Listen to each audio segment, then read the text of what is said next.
by Raja Babu.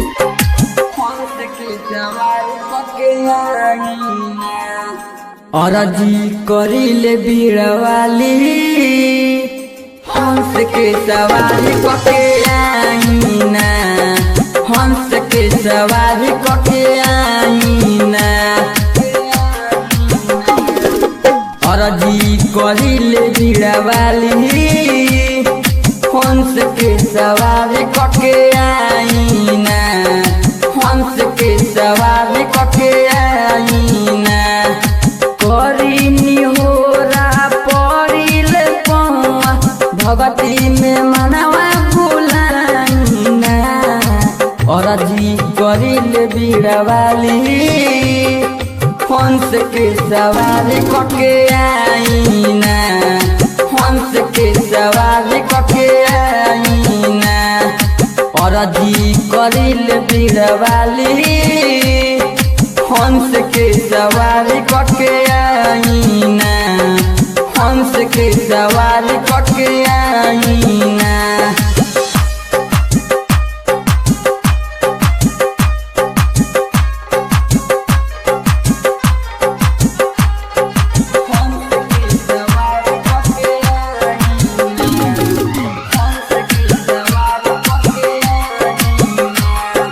Saraswati माता है विद्या के दाता, जानेला सारा संसार हो।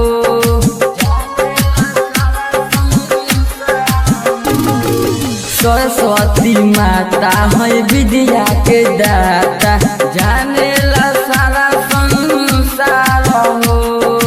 करी ना देरी आई सवेरी, कमल के फूल बोलो भाईना। अरजी करिले बीरवाली हंस के सवारी कके आईना, हंस के सवारी कके आईना। अरजी करिले बीरवाली हंस के सवारी कके आईना, हंस के सवारी कके आईना।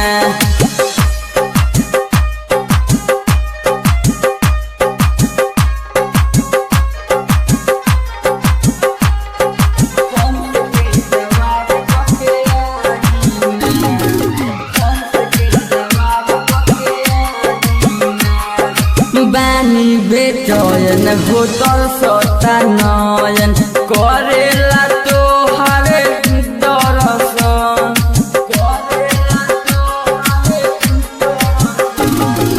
बानी बेचयन होतल सता नयन, करेला तोहार दर्शन। मोहन पी के परदीप अमन के मनसा पुराईना। अरजी करिले बीरवाली हंस के सवारी कके आईना, हंस के सवारी कके आईना। अरजी करिले बीरवाली हंस के सवारी कके आईना, हंस के सवारी